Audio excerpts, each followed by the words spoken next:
Aujourd'hui, on va parler d'une maison théâtre, d'un grand écrivain et d'un roc, d'un pic, d'un cap, que dis-je, d'un cap, d'une péninsule.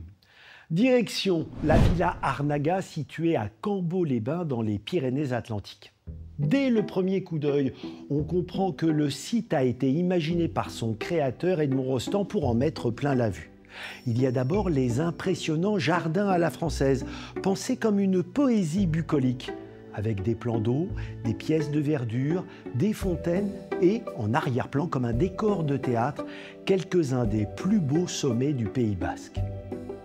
Puis il y a l'immense villa bâtie à partir de 1903 grâce à la fortune générée par le phénoménal succès de la pièce Cyrano de Bergerac.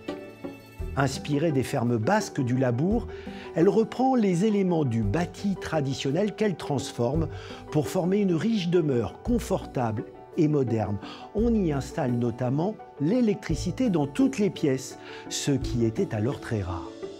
Pour Edmond Rostand, Arnaga est un refuge qu'il va scénariser. Le balcon, au-dessus de la pièce de réception, permettait de déclamer quelques vers en guise d'accueil. Chaque pièce est pensée comme un décor.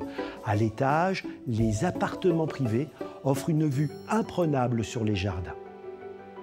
Ouvert au public d'avril à novembre, le musée Edmond Rostand permet de visiter ce chef-d'œuvre néo-basque et de partir à la rencontre non seulement d'Edmond Rostand, mais aussi de sa femme, elle aussi poète, Rosemonde Gérard.